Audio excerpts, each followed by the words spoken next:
Donc, aujourd'hui, on va travailler sur un sujet assez particulier. C'est comment faire des macros commandes sous MS Access.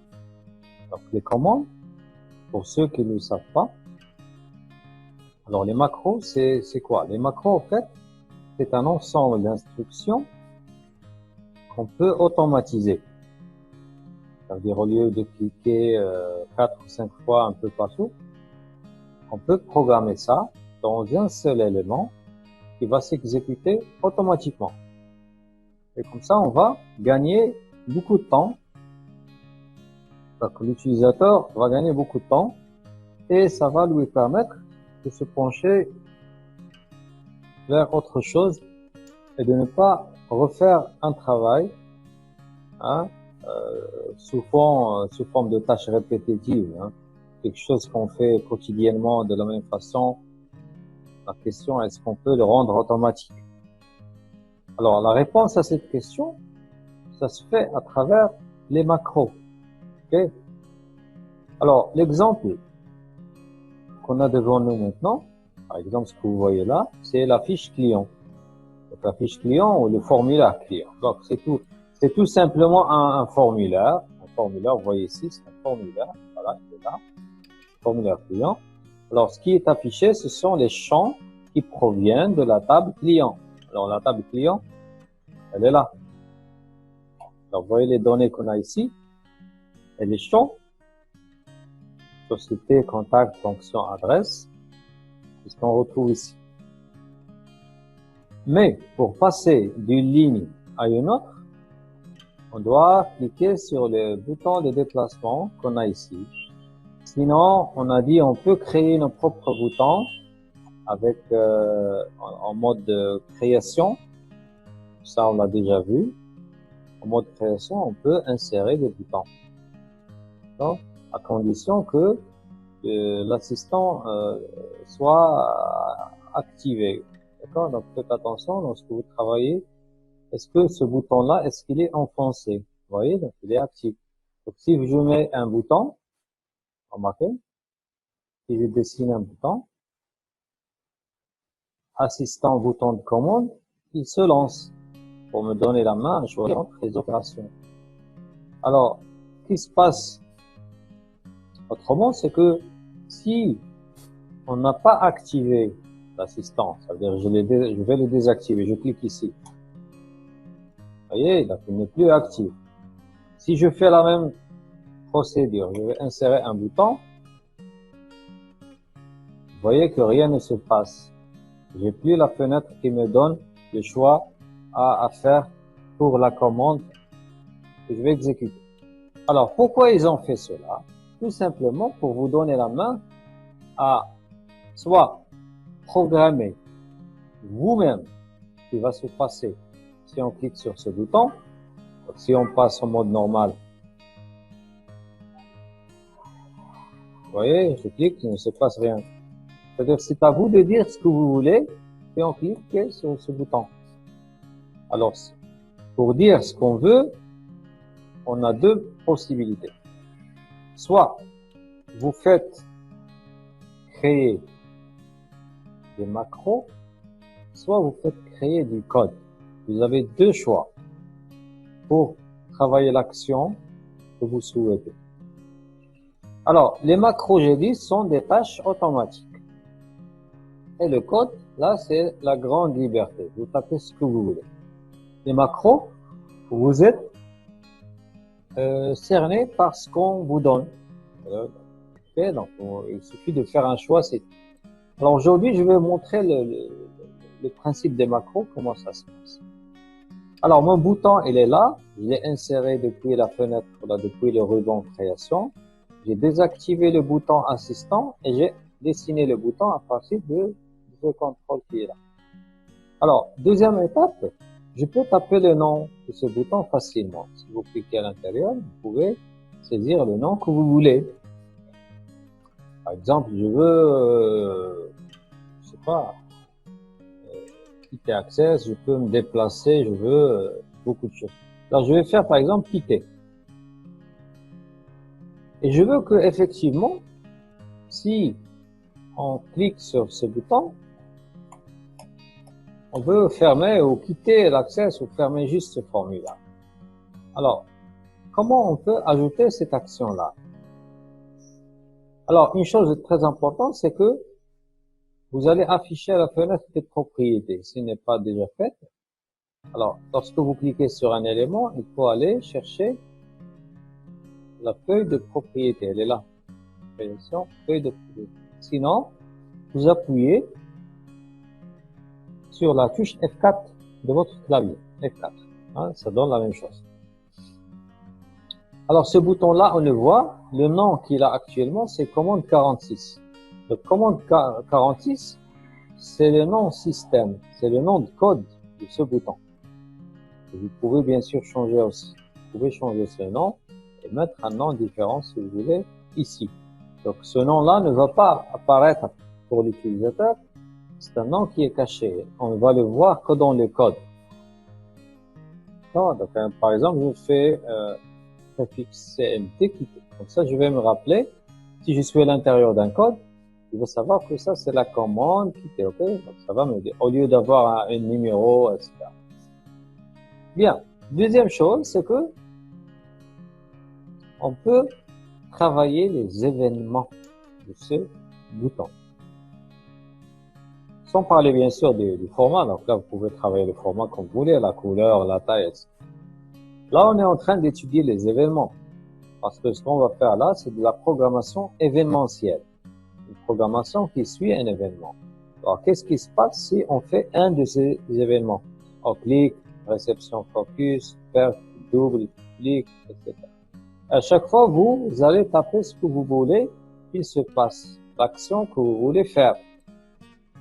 Alors, si on clique de ce bouton, moi, je veux qu'il fait quelque chose.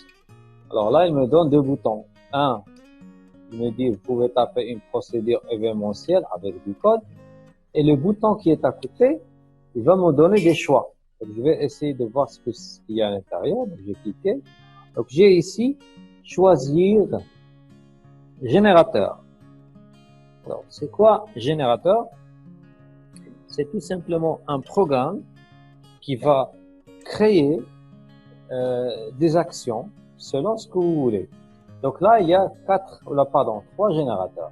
Il y a un générateur de macro, un générateur d'expression, un générateur de code. C'est quoi la différence? Macro, j'ai dit, ce sont des actions automatiques. Et là, Access va vous aider à les créer. Générateur d'expression, c'est comme sur Excel. Vous allez taper des formules, égal, plus machin, etc. Et générateur de code, c'est le VBA. Okay. Alors nous, on va se pencher sur le générateur de macro. Donc je valide. Alors remarquez, la fenêtre a changé. J'ai ici client, formulaire, CMD, le bouton on clique. Donc on clique sur le bouton CMD qui se trouve dans le formulaire client. Alors là, il vous dit, voilà des actions. Vous pouvez choisir parmi les actions qu'il y a ici. Alors je vais chercher, est-ce qu'il y a la commande quitter? Voilà, je la vois ici, quitter Access. Ou peut-être je vais que fermer. Voilà, fermer fenêtre. Ok, fermer fenêtre. Il me dit quelle fenêtre voulez-vous fermer? Parce que attention, le bouton que vous avez fait, il peut s'actionner sur d'autres fenêtres, bien sûr, indépendantes. Alors vous allez choisir quel est cet objet. Tout d'abord, c'est un formulaire. Et comment s'appelle-t-il ce formulaire? Donc, il a trouvé un seul formulaire, c'est client. Si vous avez fait des modifications, voulez-vous qu'il vous donne la confirmation? Il enregistre automatiquement? Oui. Vous voulez qu'il n'enregistre pas? Non. Vous voulez qu'il vous donne un message pour confirmer? D'accord? À vous de voir. Alors ça, c'est la première action. Et vous voyez que ce qu'il y a ici, que notre bouton, il va faire ça. Maintenant, il suffit de tester. Donc, dans le formulaire client, donc il va quitter avec confirmation. Donc, je vais enregistrer ce que j'ai fait et je fais. Alors, le bouton maintenant, il est toujours en mode création, donc je ne peux pas tester comme ça, donc je dois revenir au mode normal. Charge normal. Maintenant, oui, je peux tester. Je clique. Est-ce qu'il va se fermer? Vous voyez, donc il a trouvé qu'il y a des modifications. Voulez-vous enregistrer? Oui. Voilà, il s'est fermé. Je vais faire un autre test. Je clique. Voilà. Alors, ce que j'ai fait maintenant, alors j'ai créé un bouton associé à une macro commande. D'accord? Donc il a été associé à une macro. Et cette macro, il va normalement faire l'action qu'on souhaite, ça veut dire quitter Access. D'accord? Remarquez, dans la fenêtre de propriété, au clic, il y a une macro incorporée. Des fois incorporée, ça veut dire c'est pas une macro séparée qu'on va trouver ici, c'est un macro qui est intégré à l'intérieur de notre formulaire. D'accord? Donc ça, c'est le premier exemple. Donc on va faire par exemple d'autres cas. Donc je vais changer tout d'abord le nom. Je vais faire ici liste fermée graphique. Vous pouvez quitter si vous souhaitez. Alors je vais ajouter rapidement quelques boutons pour tester d'autres actions. Alors je vais faire un bouton. Voilà le premier. Je peux commencer par dessiner ce bouton-là. Peut-être là je peux faire suivant. Okay. Et dans le nom de l'objet, je peux faire CMD Next. Commande Next. Un autre bouton que je peux insérer, c'est le bouton précédent. CMD Previews. Hein. Et là, je vais écrire précédent. D'accord? Alors, je le place comme ça. Alors, je veux que si je clique sur suivant, il va passer à la ligne suivante, précédente, la ligne précédente. Alors, je vais procéder de la même façon. Je vais créer une macro suite au clic. Donc, je vais chercher événement, le bouton. Je vais chercher au clic. Je clique sur ce bouton-là, le premier bouton. Générateur de macro. Alors, je veux que il va chose en relation avec les enregistrements. D'accord? Donc, atteindre enregistrement. Là. Alors, quel est l'objet sur lequel vous travaillez? C'est le formulaire. Quel est le nom de ce formulaire? C'est le formulaire client. Que souhaitez-vous faire comme action d'atteindre enregistrement? Alors, je vais aller vers l'enregistrement suivant. C'est tout. Alors, le bouton précédent, de la même façon, on clique. Générateur de macro. Atteindre enregistrement. Formulaire. Nom d'objet client. Enregistrement. Précédent. Enregistrer, fermé. Alors, un test rapide. Alors, je clique sur le mode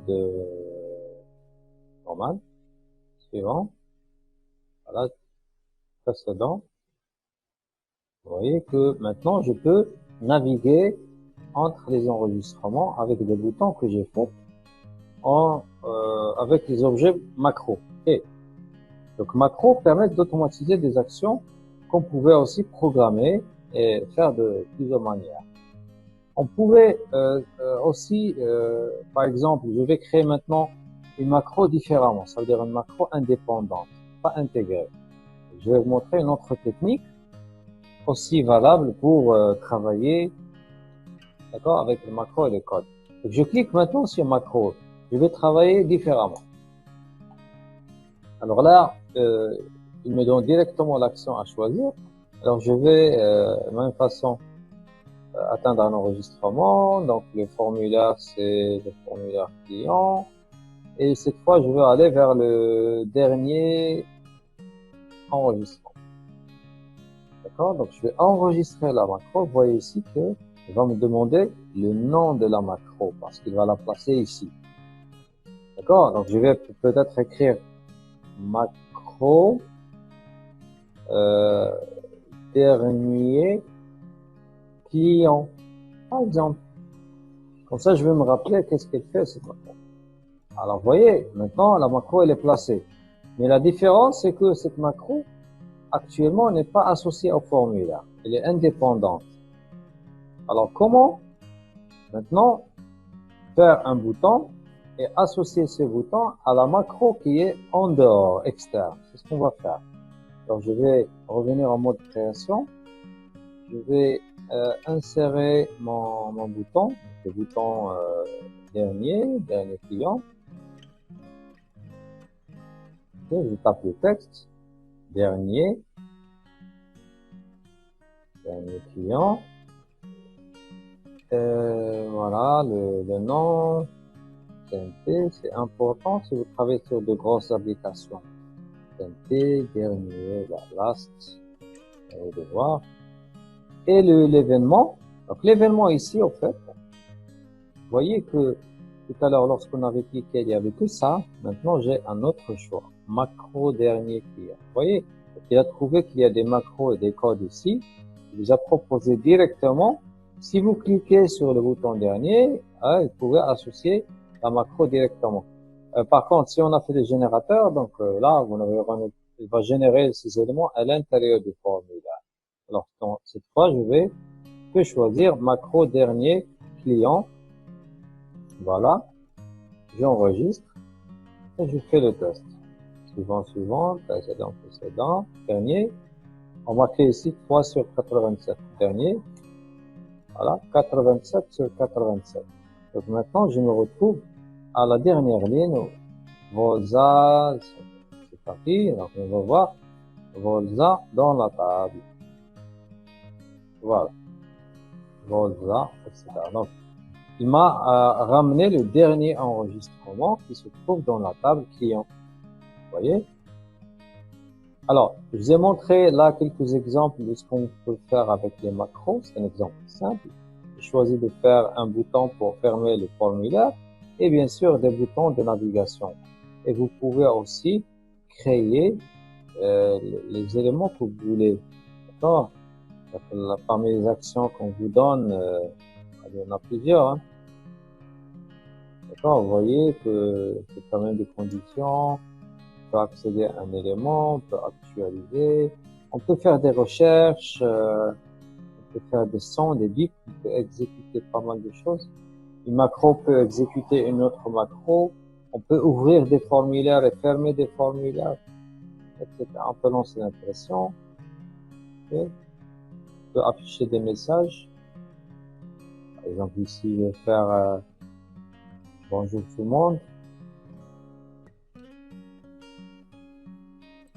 Avec un bip, oui, type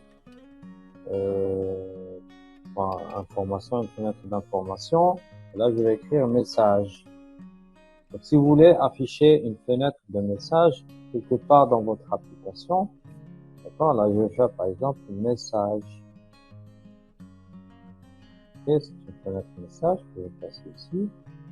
Alors, si je fais le test, il va me donner exactement ce que j'ai fait. Vous voyez?